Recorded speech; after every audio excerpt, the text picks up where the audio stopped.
Hello. Thank you for dropping in for a few moments. I'll just get into position here.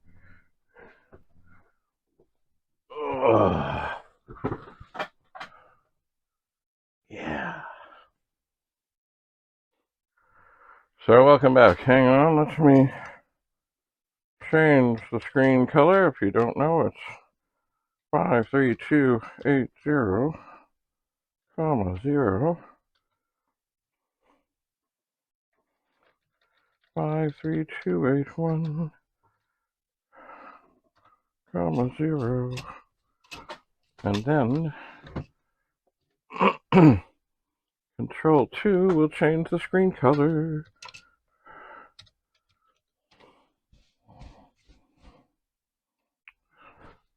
And then print. Oops. I'm in quote mode. World of Commodore. Space. Semicolon. Go to 10. Does that work? Does it look okay? No. Print. Oh, that's right. It has to be go to 10. Run. World of Commodore. World of Commodore.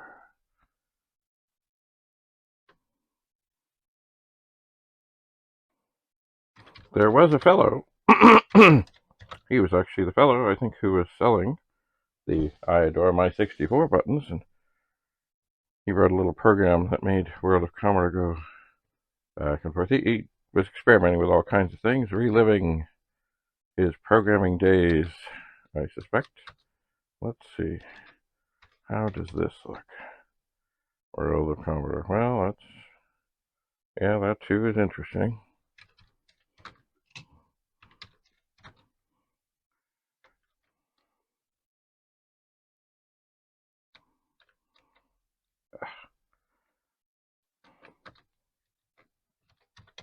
Let's probably go the other way. There is a magic number of characters that make a really cool thing. But you know, that's not bad. Maybe I'll just do this. There we go. The World of Commodore. I could do it in different colors. I could. Anyway. Back to the 2022 World of Commodore that was presented by the Toronto Pet Users Group. Pretty much the longest continuous running user group to deal with Commodore computers anywhere in the world. Started by Lyman Duggan and Jim Butterfield. Way back. In probably 1977 or shortly thereafter when the Pet first arrived on the scene. Anyway, it had, not that the show, The World of Commodore, has not always gone on, but certainly in the heyday, The World of Commodore was a huge event at the International Center in Mississauga, where tens of thousands of people would gather and essentially pay to get into a show where then they could buy things. But also there were demonstrations and noted personalities, such as, of course, Jim Butterfield. Lyman Duggan was not around all that long because his work took him shortly thereafter to Florida, where he still resides. And yes, I still keep in touch with him. An interesting character he is, as we all are. Anyway, so to continue with the World of Commodore, let me think back to more things. There were so many people I talked to, and no, I don't know all their names. I do not. I remember there's one fellow, and I was telling him about my SICK Amiga 4000, and he said, "Oh yeah, mine is pieced together, and it's very solid now, but you should see inside. It's a horrible mess." Of course, he opens it up, and I look, and I see this neat little bunch of little green wires that are in the vicinity of where the battery was. But when I think of a horrible mess, I think of the thing that Bill Hurd showed us as a 128 prototype, which is boards and wires and boards and things and stuff that didn't even look like it was much more than something that you would, or as my grandmother used to say, a dog's breakfast. But of course, it was the wires and everything that gave birth to the eventual Commodore 128. Anyway, it was a very neat job, and apparently his 4000 is, as they would say, tickety-boo. I have, over the weekend, I did end up with another 4000. I have not tried it. I have not even got it out of the car yet, but I will. And I have one that is deficient and defective, and probably battery trouble has happened. Anyway, so much to do, including, of course, I now have some more 1541s to look at. But if you watch the previous video, you'll know the story. But you know, I mean, not everybody I knew, and there were a lot of people that I knew from the old days that I thought would be there that weren't there.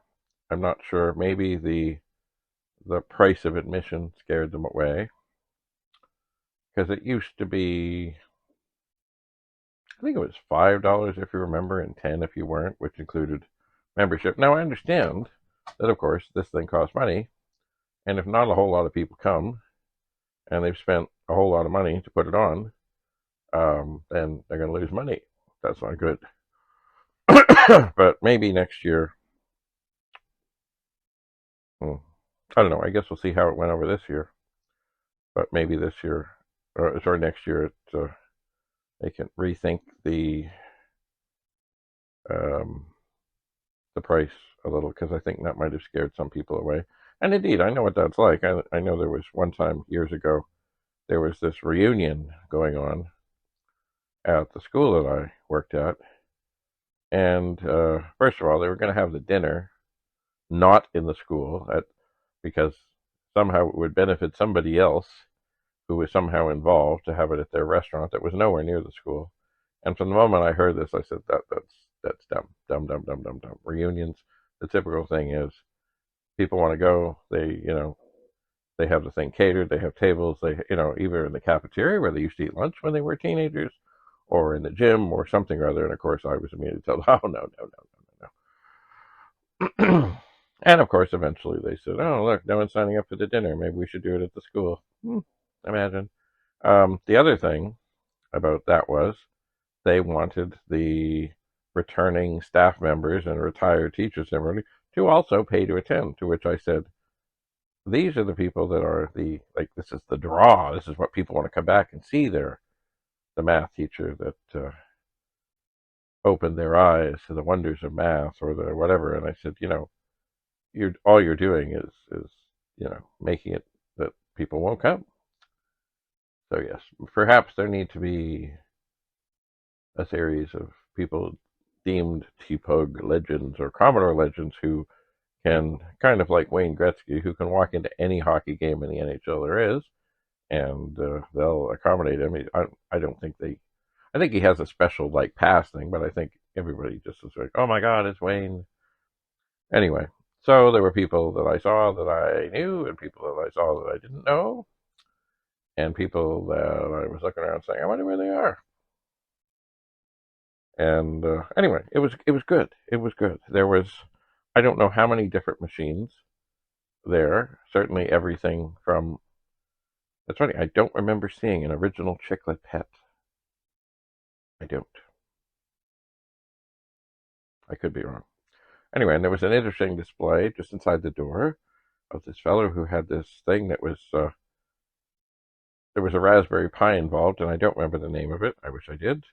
I should have taken a picture, but I was busy talking to people where the video from, I think it was an iPhone, was then fed in through this thing, and then you could look at yourself in Petsky characters on the screen of this small green screen pet. And of course, was it really great video? No, but it was cool. Really, really cool. And of course, there was the freebie table, which had some things went very quickly. Actually, it's funny. There was a Mac on there near the end of the second day that I was going to pick up, but someone said, "Oh, you got to be careful because all the screws are out and it could fall apart." So I eyed it up and sized it up and tried to figure, okay, how could I do this? And I went to very gently pick it up, and certainly then things started falling off the front. And someone said, you could even snap the back off the tube. And anyway, I was going to get it to pass it on to Rudy of Rudy's Retro Intel, but I think I would have somehow killed it, so I walked away.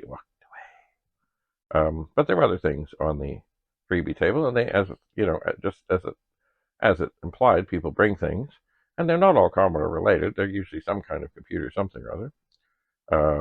They get there, and they may very quickly be snatched up, or they might sit there for 2 days, and at the end, people say, "Oh, look at that stuff."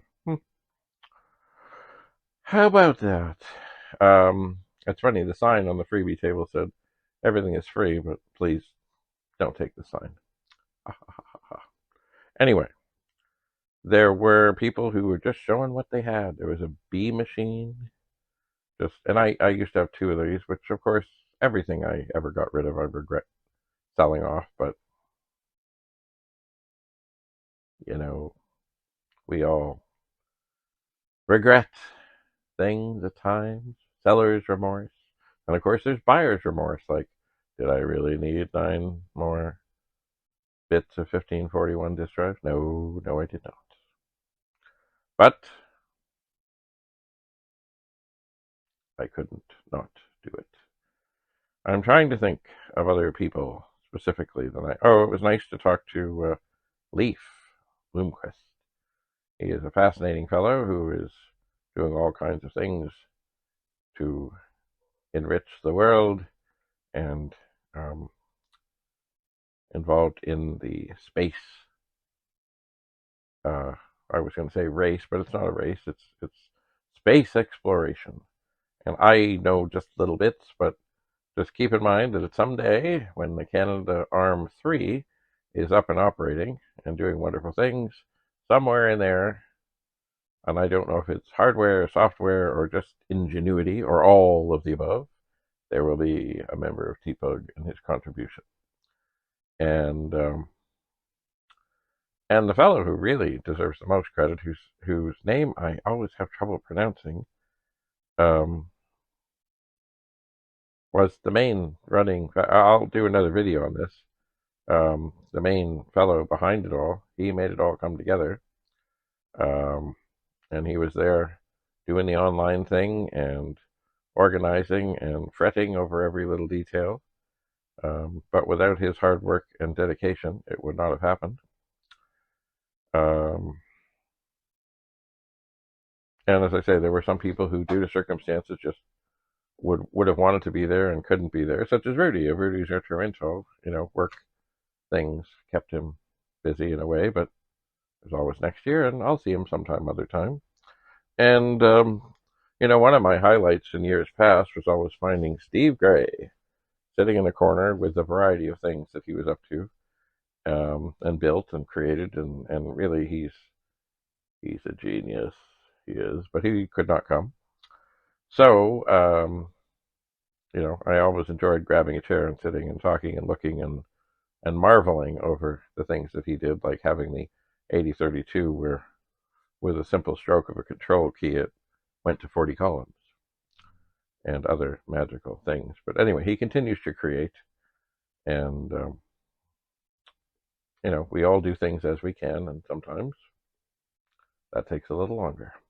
He's also been working on I think it's the 128 laptop, of which there was a prototype made. I think word has it there were 3 of them. Bill Hurd has one anyway, but he has been working on recreating that, and I believe he's collaborating with, of all people, Bill Hurd. But these things take time, and life has a way of keeping us away from some of the things we would like to do. So, Anyway, I'm trying to think of other things. Oh, I did pick. I think I maybe mentioned the other. I picked up a diagnostic cartridge, which for the 64, which is still in the car. I'll have to go out and get that. It's all. I've got lots of things to empty out of the car that I haven't done. Monday after is always kind of slow because it's an emotional time seeing the things and the people and reliving the memories, and also seeing young people there marveling over some of the things of the past.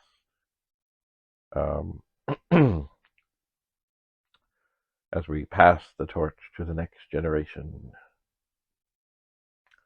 we do. Not so long ago, I was the next generation.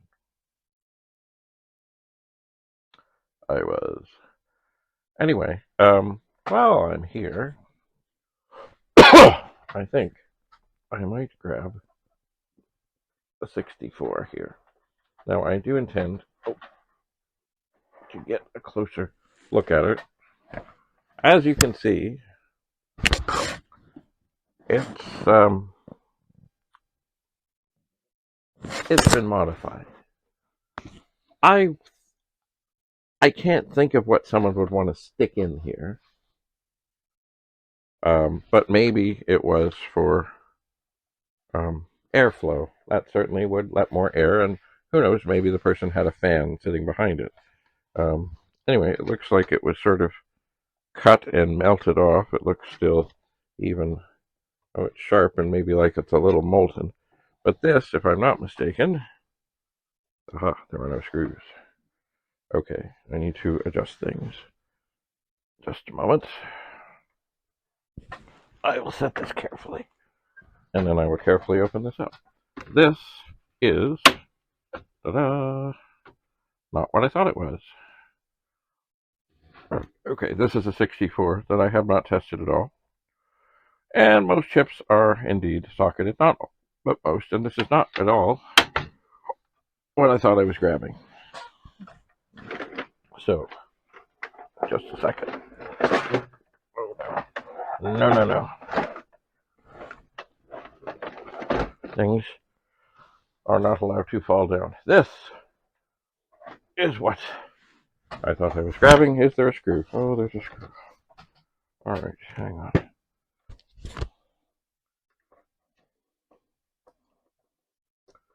I believe there's just one screw. Oh, no, there's two. That's fine. I try not to lose the screws. But things happen, and they do. I mean, I'm sure replacements can be found. I know this is the one I traded for. And I know this fellow had lost a screw, and you know what? I got lots of screws. So I know the one screw out of this ended up in one of his, and that's just dandy. So I need to take it out. Need to take off. This one is, things are falling. This one, there is no power switch. It has been mangled somehow. It looks like somebody put a hot soldering iron on the top of it in a couple of places by accident. But anyway, things happen. So let's just take this off. This is the one that, from what I know, it doesn't work. I have done nothing to it. I don't know if anybody at the show had a moment to look at it, but it is an original 326298 assembly revision A. And it's funny, you know, you would think that revision A is the first of these, but from what I know, from having the Jim Butterfield machine, revision B was actually the first and the rarest, and revision A and revision C were not so funny. Oh, the ports look very clean, like they've hardly been used. This also, let me just hold this up a little bit here so you can possibly see. I'm going to do some close-ups of this at some point, but this has not every single chip in a socket, but almost. As I look here, and I'm sure that under here is a video chip that's in a socket. All the main chips are socketed. all the RAM chips are socketed. And out of the support chips, of which there are 1, 2, 3, 4, 5, 6, 7, 8, 9, 10, 11, 4 of them are. So this is a good candidate, if I can get it working and figured and sorted, to perhaps get everything socketed. Everything. And it does have all the chips in it. Now, what works in it? Who knows? And I look at the dates on the chips. They, yeah, a lot of them are seeming to be from 1982, although the 6526s are 1984. So anyway, like many machines of the early days, things have happened. Oh, my word. The shielding is almost coming right off the board. And I don't really want to do that. I don't want to hurt anything. Oh my. Like I'm trying to lift this off just to look, and the shielding is trying to come. I'd really like to look at the video chip, but the shielding is, yeah. I wonder if I can do this. Okay, I can. Haha. Yeah, so it's the cover here. I mean, the cover comes out, but the whole thing, I guess, is somewhat loose. Anyway, I've not seen that before. So what do we have here? But a 65, 67, looks like it's an R8 from the 12th month of 1983. And oh yeah, there's some more support chips in here that are not socketed.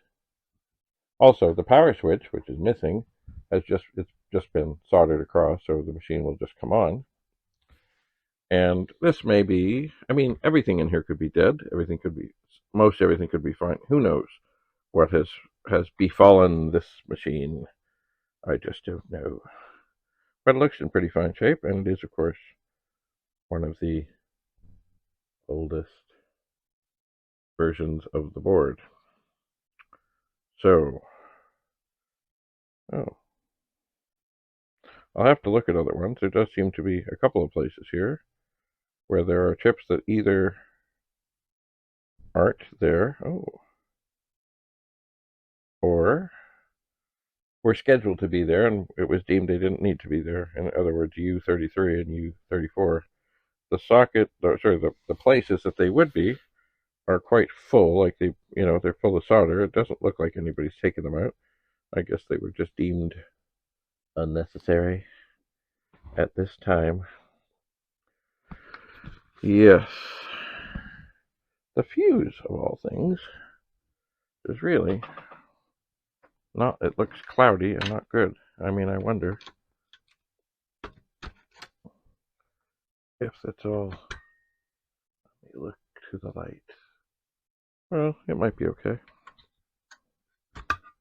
I suppose, get back in there. I suppose if I was brave,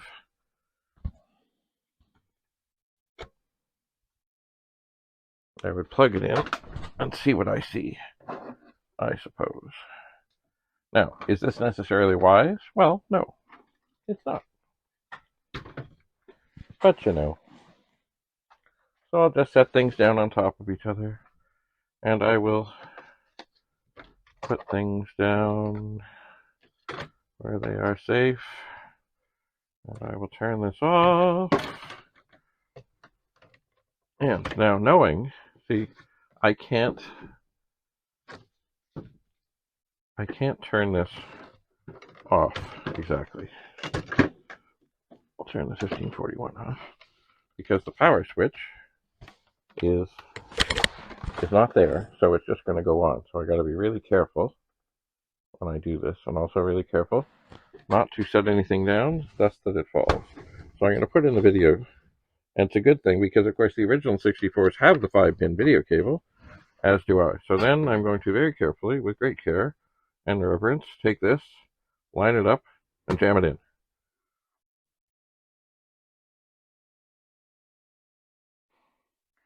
And what comes up? A blank screen. Now, one thing you can do to get an idea, because this has not been plugged in very long, is to touch things. And if after these few seconds you come upon something that's very, very hot, then that is an indication that things are not good. But I, so far, have not detected any tremendous levels of heat. In other words, the finger that I'm using to touch things, well, is not feeling burned or hot. It is not. Now, I suppose if I was brave, how am I going to do this? I do have here this handy dandy diagnostic cartridge, which of course I can't turn it off and on. So I can stick this in, and then once again, with great care, stick it in and see if anything happens. And the answer is no. Nothing seems to come up. Oh well. It will be an experiment, and what I will do mostly is, almost dropped that, is I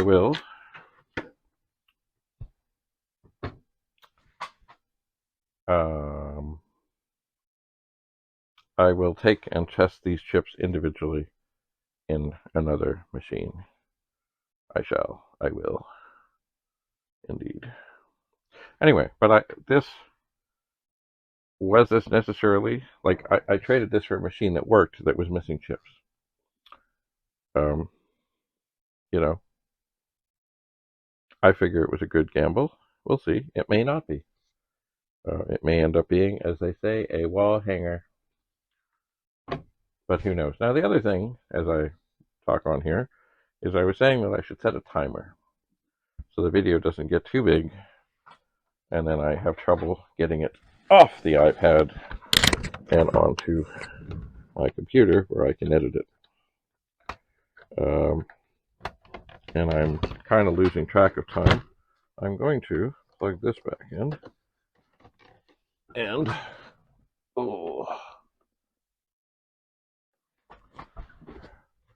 and I will put in the diagnostic cartridge on this. Now, I do not have the harness connected. Oh well. But, we'll let this do its thing. We shall, indeed. So maybe, for this moment,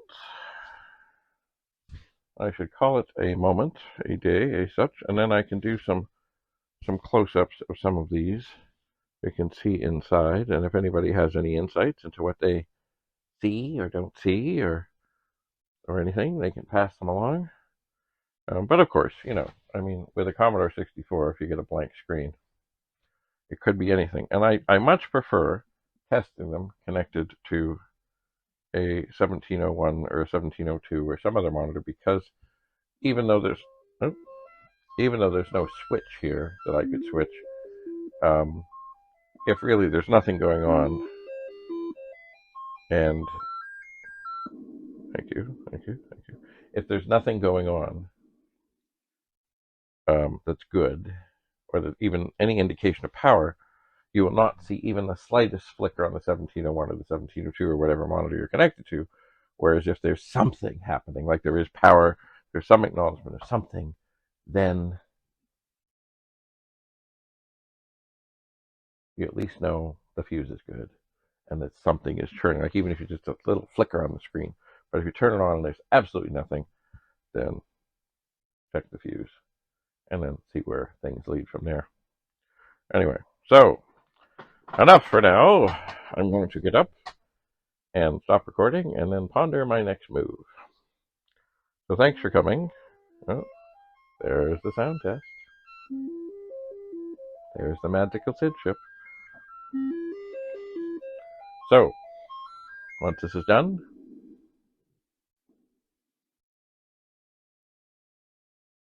sounds good. I will bid you farewell. Thank you so much. And stay tuned. I have many, many, many more things to look through, many more things to examine, many more things to ponder over, and fret, etc., etc., etc. So, thanks for coming. Bye for now. Hope to see you next year at the World of Commodore 2023. Just remember, if you don't see anything online, just keep the first weekend in December open, just in case. Until we meet again.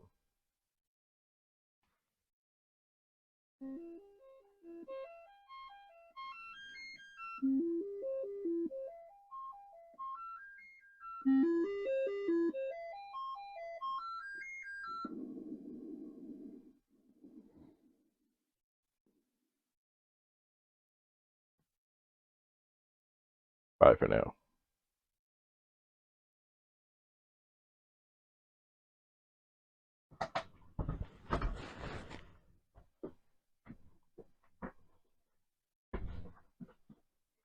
Oh dear, and I might have gone too long. Oh well, gotta set a timer.